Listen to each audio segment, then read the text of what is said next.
Hello everyone, welcome back to the next video. This video is about the problem solving related to array problems.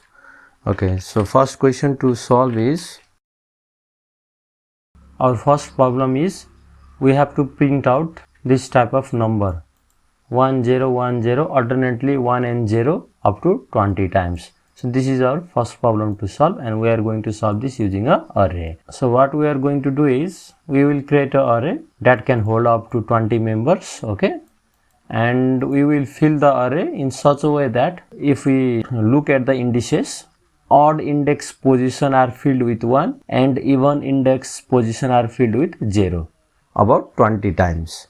So this is our problem. So let's create a program. I will say example. Okay, and program implicit none. So what we need is we need a array. Okay, and array I will give name. Okay, I will simply say numbers and 20 time. Okay, 20 members in the numbers array, and I need a loop also to print out the array. Okay, so number integer I.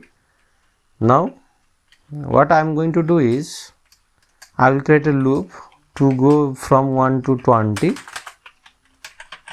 Okay, and I will decide if the position is odd, then I will fill that array with odd number, and if the position is even, I will fill that with the 0.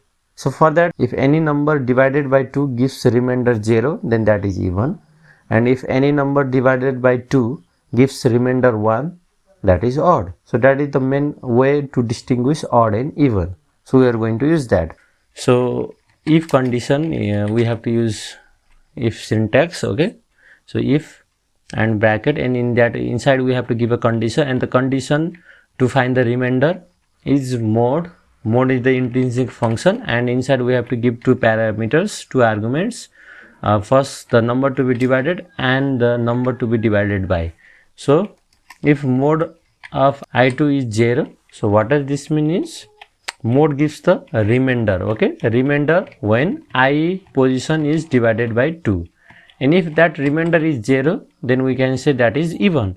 So I will assign numbers of that I position to be a 0. Okay, and similarly I want to use condition for odd. Okay, if remainder of I position divided by 2 not equal to 0, okay, then I will say numbers of that I position to be assigned as 1. So we are using shorthand way to give the condition, if condition. This way we don't need to write then, else. Okay, so simply if and a one line shorthand way. Okay, conditions are given now. I know I'm going to print out the output. Okay, so for that I'm using another way of loop. I will say print numbers that I position, but for I is equals to 1 to 20. Okay, and let's keep bracket. So this is it. Now let's print out, and okay, we got the output. Okay, 1 0 1 0 1 0 1 0, like that up to 20 times. Okay, alternately 1 and 0. So this is it. This is one problem. Okay, now let's move to the next problem. Okay, now we have to print out this line. So first line is simply the number from 1 to 5. Second line 1 4 9 16 25. I think you can identify these are the square of the previous numbers. Okay, so these are the squares from 1 to 5, and 1 8 27 64 1 to 5, that means these are the cube numbers from 1 to 5. Now we have to print out these three lines. So this is our problem. So let's create a array, and we need integer only. Okay, integer works for us. Okay, integer, and I will say first is numbers. Okay, numbers, and I will give the dimension 5. Actually I am going to give all dimensions 5, so I will say, I will write here dimension 5. Okay, and I need numbers array, and I need square array, and I need cube array. So 3 arrays I need which have dimension 5. Okay, and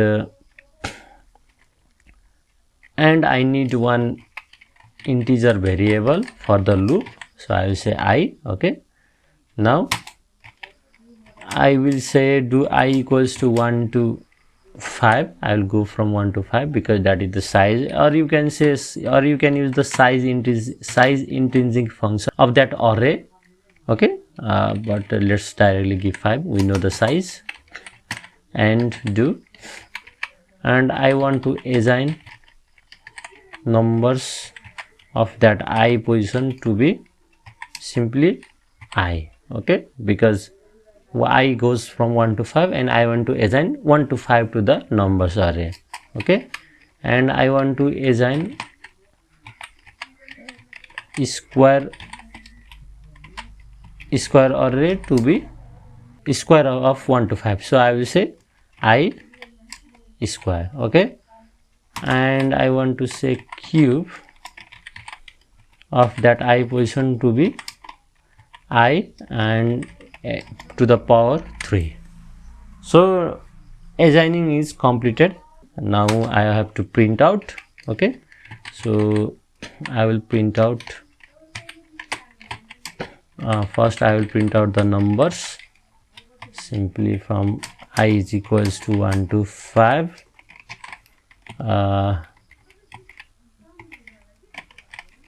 Okay, I am going to print out in the horizontal line. Okay, so I am using another way of creating a loop. Now I need about 3 times to print all the square and cube. Okay, and I will say here this is of square. Okay, and this is of cube. Okay, now let's print out. So we got first numbers array 1 to 5, then square array 1 to 25. Okay, and cube array. Okay, 1, 8, 27, 64, 125. So very simple program. Numbers is simply I, square is I square, cube is I cube, and we have printed out numbers square and cube. So this problem is also completed. Let's move to the next and final problem for this video. Now we have to print out this number 0, 1, 1, 2, 3, 5, 8, 13, 21. Okay, first know what type of number are these, what kind of sequence is that. This is called Fibonacci sequence. Fibonacci sequence is simply the first number to be a 0, second number to be 1, and from that on it follows a general formula, general way. The third index is simply the sum of the previous two. So 0 plus 1 is 1. Okay, and this 2 comes by the sum of 1 and 1. Okay, now this 3 comes by the sum of 2 and 1, and this 5 comes by the sum of 3 and 2, and similarly 8 comes by the sum of 5 and 3. So adding the two previous numbers gives the next number. So like this sequence goes on. This is called Fibonacci sequence. Now we have to print out this. First we need to find the algorithm. I mean how this sequence can be produced. We have to find one general way, one general formula. So as you can see, this 2 is the sum of the previous two positions. Okay, and similarly 8 is the sum of the previous two positions. Okay, so if that 8 is the I position, then this 5 is the I minus 1 position, and this 3 is the I minus 2 position, and this 8, that means I position, is the sum of I minus 1 and I minus 2 position. So that is the main formula to find out the Fibonacci sequence. So if that function gives the Fibonacci sequence, then that Fi is the sum of two functions, two previous functions. So f minus 1 and fi minus 2. Okay, so this is the formula we are going to use to create the Fibonacci sequence. Okay, now I will create integer array and I will say fib for the Fibonacci. You can give any variable name. I want to print out 10 Fibonacci numbers. Okay, so fib 10. Now, okay, very easy, very simple thing. Variable I, integer for the loop. Okay, now we have to give the first two values ourselves. Okay, 0 and 1. Then later all these values can be calculated easily by using the previous two numbers. So let's give the first two value. Okay, so this 0 is the 1 position, this one is the 2 position. Okay, and so let's give fib. Okay, fib of first position I need to give 0. Okay, and second position I need to give 1. Now we can add this 0 and 1, we can get fib 3. Okay, so that way we can do. And so what we are going to do is I'm going to create a loop and do I equals to, and I'm going to create a loop from 3. Okay, because I need the third position, I need to start calculating from the third position. You can start from the 1 as well, and you can later change in the formula there, but it will be very easy if we start from the 3. And I need a position up to 10. Okay, because I need 10 numbers to be calculated. And so and do and I am going to write the previous formula. So fib I position is the sum of fib I minus 1 position plus fib I minus 2 position. So this way it works up to 10. So first 3 comes here, fib 3. Fib 3 means fib 3 minus 1, fib 2, and 3 minus 2, 1. So fib 3 becomes the sum of fib 2 and fib 1. Okay, fib 2 and fib 1 is already provided. So fib 3 is calculated. Now it will go for fib 4, fib 5 up to fib 10.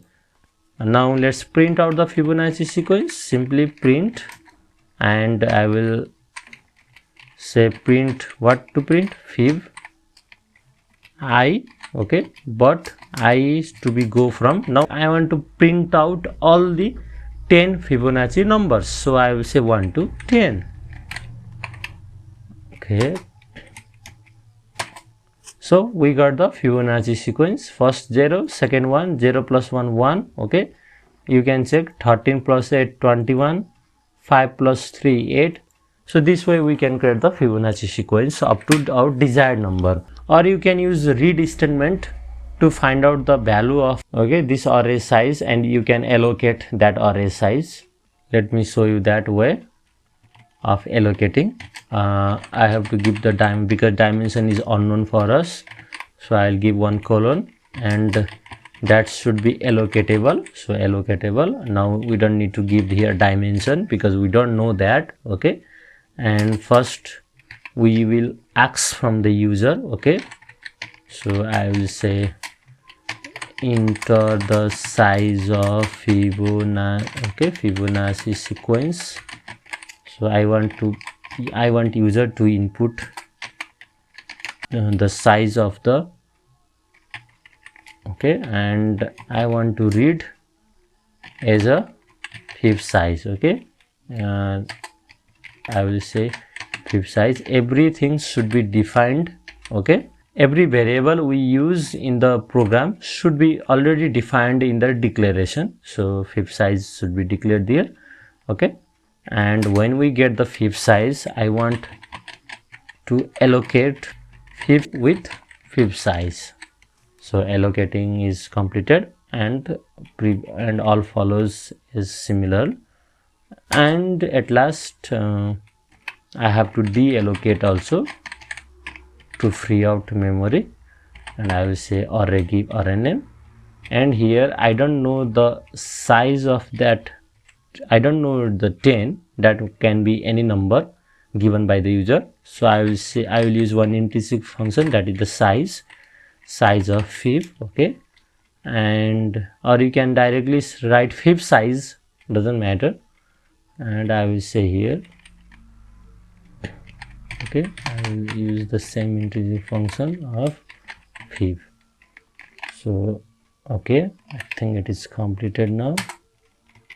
Okay, enter the size of Fibonacci sequence. I want to create up to 20. Okay, so up to 20 it is created. So you can see 13 plus 8 21, 89 plus 55 144. Okay, so this way we can make dynamic array to print out the Fibonacci sequence. This much for the array video, and I think we will go for functions and subroutine in the next video. Okay, if you have any question, write down in the comment section below, and thank you for watching. Don't forget to subscribe.